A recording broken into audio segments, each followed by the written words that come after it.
Everyone, आप लोगों का स्वागत है मेरे एक और वीडियो में। आज का जो टॉपिक होने वाला है वो होने वाला है एनसीईआरटी आधारित इकोनॉमिक्स के प्रश्न और उत्तर का सेट नंबर 15।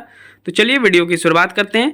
सेट 1 से लेकर के सेट 14 तक अंतर्राष्ट्रीय संगठन पे हम सब डिस्कशन किए थे, यानी इंटरनेशनल ऑर्गेनाइजेशन पे। आप अगर वीडियो नहीं देखे हैं तो प्लेलिस्ट बना हुआ है, आप जाकर वहाँ से जरूर देख लें। अभी आपको सेट 11 तक वीडियो अपलोड मिलेगा और अंतर्राष्ट्रीय संगठन का सेट 12, सेट 13 और सेट 14 जल्द ही अपलोड कर दिया जाएगा।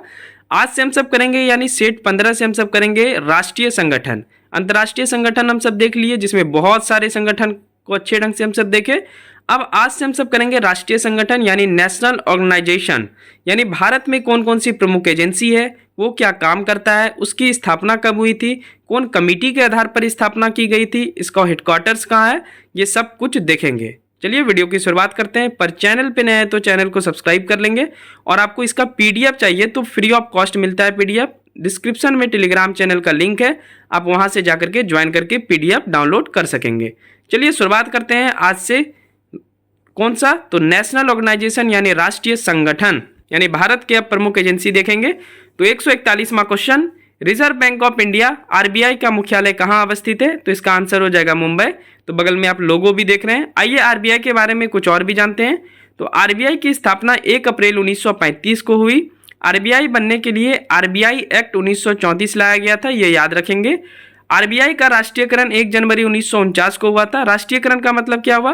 देखिए, ये तो आज़ादी के पहले का बैंक है, यानी 1947 में हम सबका कंट्री आज़ाद हुआ था, उससे पहले का बैंक है। तो इसको नेशनलाइज किया गया, यानी राष्ट्रीयकरण किया गया, यानी भारत का बैंक बनाया गया। कब? तो 1 जनवरी 1949 को। आरबीआई के पहले गवर्नर थे सर ऑसबॉर्न स्मिथ, नाम नहीं भूलेंगे, सर ऑसबॉर्न स्मिथ। आरबीआई की 2 कंपनी नोट छापती है, नाम जरूर याद रखें। पहला है security printing and minting corporation of India limited, यानी SPMCIL। दूसरा है भारतीय रिजर्व बैंक नोट मुद्रण प्राइवेट लिमिटेड। ठीक है, तो ये दोनों कंपनी जो है ये नोट छापती है। तो ये आरबीआई के कुछ तथ्य हैं जो कि बार बार एग्जाम में रिपीट होते हैं। Question number 142, reserve Bank of India कहाँ नोट छापती है? तो आरबीआई की 2 कंपनी नोट छापती है, जैसा कि हम सब पिछले वाले क्वेश्चन में देखे, जिसमें पहला देखे थे security printing and minting corporation of India limited. तो ये जो कंपनी है ये नासिक महाराष्ट्र और देवास मध्य प्रदेश में नोट छापती है, कागज वाली नोट की बात हो रही है। दूसरा है भारतीय रिजर्व बैंक नोट मुद्रण प्राइवेट लिमिटेड, यह मैसूर यानी कर्नाटक तथा सलबोनी यानी पश्चिम बंगाल में नोट छापती है। और 1 रुपये का जो नोट है वो आरबीआई जारी नहीं करती है, वो भारत सरकार का वित्त मंत्रालय जारी करता है, ये भी आप फैक्ट याद रखेंगे। इसके अलावा सिक्के बनाने का काम भी SPMCIL करता है, जो कि आप ऊपर देख रहे होंगे company, security printing and minting corporation of India limited. ये कहाँ कहाँ सिक्के बनाते हैं? तो सिक्के मुंबई, नोएडा, कोलकाता और हैदराबाद में बनते हैं। और जहां सिक्का बनता है उसको टकसाल बोला जाता है, ये भी आप फैक्ट याद रखेंगे। तो आरबीआई के कुछ हम सब ऐसे भी संस्था देख लिए जो नोट पब्लिश करती है, ऐसे भी जगह देख लिए जहां सिक्का बनता है। तो ये सब फैक्ट पूछा जाता है एग्जाम में, तो ये इंपॉर्टेंट है। Question number 143, SEBI. सेबी का फुल फॉर्म क्या होता है? तो securities and exchange board of India की स्थापना कब हुई? तो इसका आंसर हो जाएगा 12 अप्रैल 1988। आइए सेबी के बारे में जानते हैं। तो सेबी की स्थापना सेबी एक्ट 1992 के तहत हुआ था। सेबी का मुख्यालय बहुत बार एग्जाम में आया है, तो सेबी का मुख्यालय मुंबई में है। सेबी के मेंबर कौन कौन होते हैं? तो सबसे पहले आप जान लीजिए कि सेबी में टोटल 9 मेंबर होते हैं, इसमें से एक चेयरमैन होगा, हर एक संस्था का एक चेयरमैन होता है। तो चेयरमैन की संख्या 1 हुआ। या यूनियन गवर्नमेंट ऑफ इंडिया से आते हैं। 2 मेंबर होता है, ये यूनियन फिनांस मिनिस्ट्री से आते हैं, यानी केंद्रीय वित्त मंत्रालय से आते हैं। 1 मेंबर आरबीआई से रहता है और 5 मेंबर केंद्र सरकार से अपॉइंट किए जाते हैं, केंद्र सरकार से आते हैं।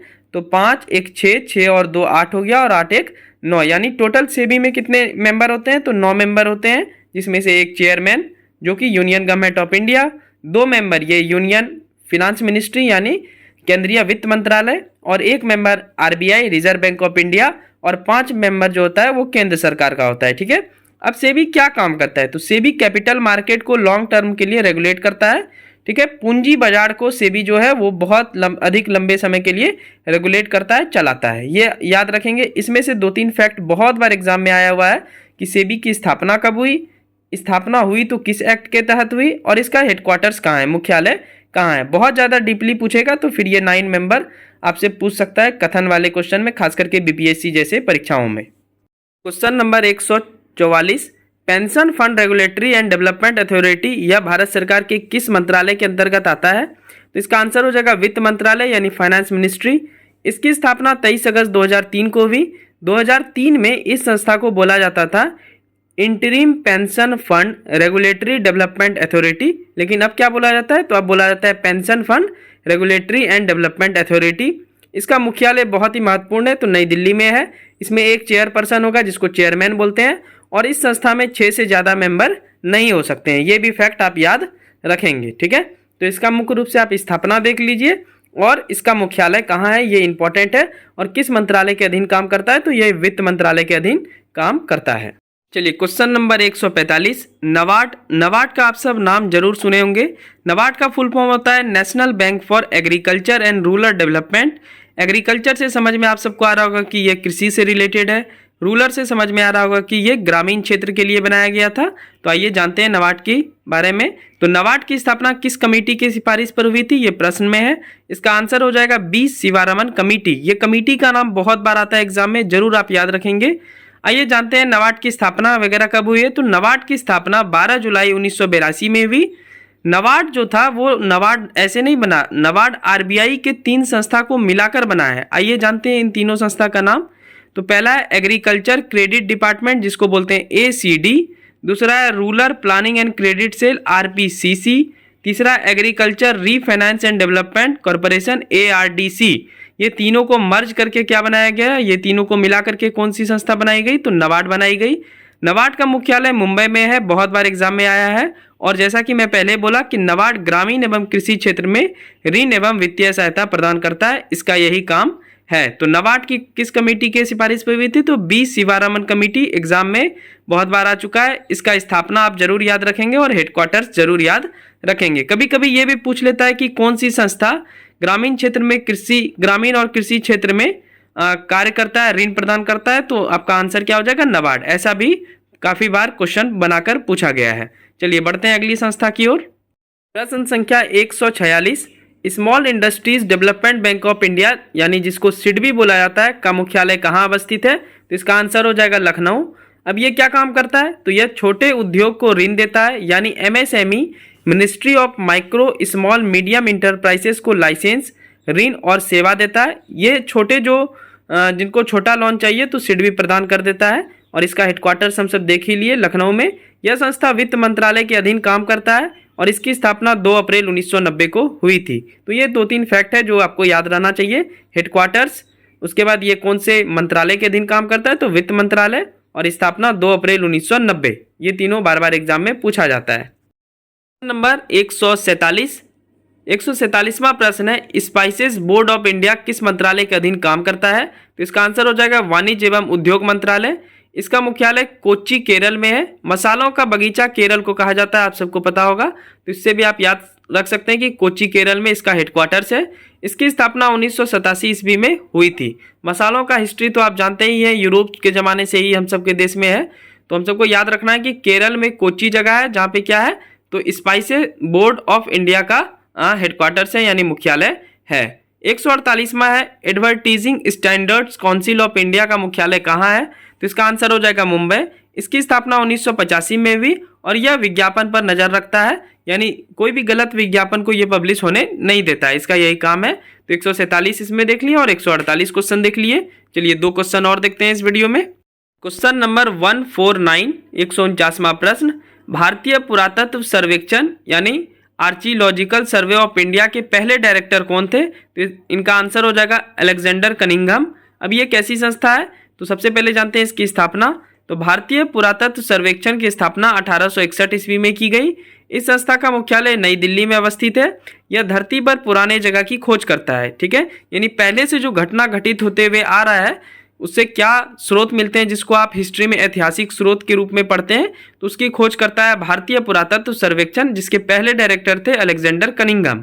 और इसका हेडक्वार्टर्स कहाँ है? तो नई दिल्ली में है और इसकी स्थापना हुई थी 1861 में। तो काफ़ी पुराना संस्था है ये।